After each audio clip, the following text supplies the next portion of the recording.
पद्मपुर अंचल में अर्पण रथ परिक्रमार शुभारंभ योगदान देले विधायिका वर्षा सिंह बरिहा। पुरी श्रीक्षेत्र परिक्रमा प्रकल्पर शुभ उद्घाटन निमंते नृसिंहनाथ पीठ को निमंत्रण देवा परे पद्मपुर अंचल में श्री जगन्नाथ अर्पण रथर शुभ उद्घाटन होई गाँ साही और सहर परिक्रमा करुछि रथ। एही अवसर में पद्मपुर और पाइकमाल रथ परिक्रमा होइछि। पाइकमाल 11टी रथ 22 गोटी पंचायत परिक्रमा करने नृसिंहनाथरू रथ प्रस्तुत हो बाहरी। पद्मपुर विधायिका वर्षा सिंह बरिहा उपस्थित में पाइकमाल ब्लॉक चेयरमैन भावना सिंह और बीडीओ प्रफुल्ल कुमार ओदू योगदान दे रथ परिक्रमार शुभारंभ करथिले। प्रत्येक गाँव को रथ पहुंची जगन्नाथ प्रकल्पर वार्ता बांटिबा सह मुठाए चाउल और गोटे गुआ संग्रह करने आरंभ करिथिला। सेहीपरि पद्मपुर एनएसी 11 गोटी वार्ड रे शुभारंभ हो जाइछि।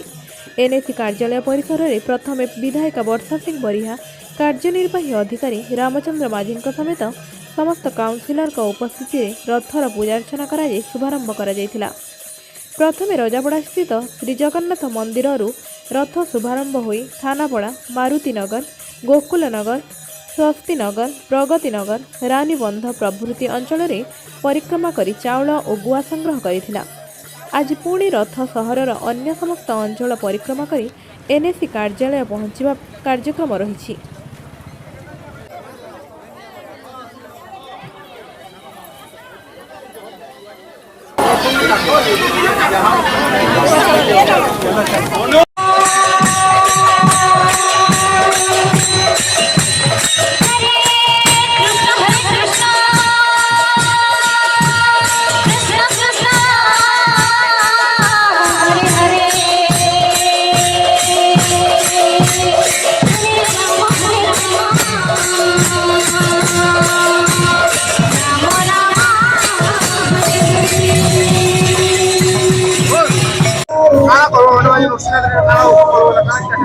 आज रथ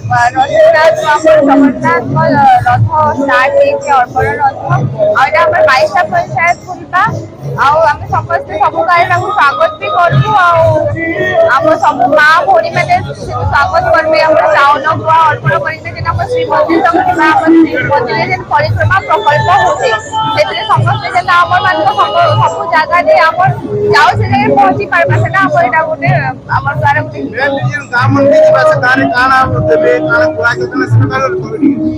सब गाँ के जीवा तो सब गाँव में माँ मैंने स्वागत करेंगे जी गोटे गुआ गोटे चाउल से रथ के स्वागत करेंगे।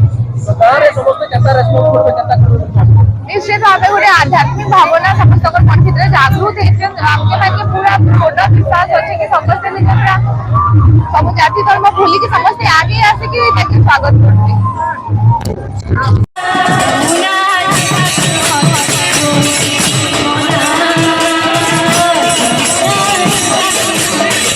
पद्मपुर सूर्यस्नाता बहिदार संगे उत्कलिका महांती बोरा संबर समाचार नहीं।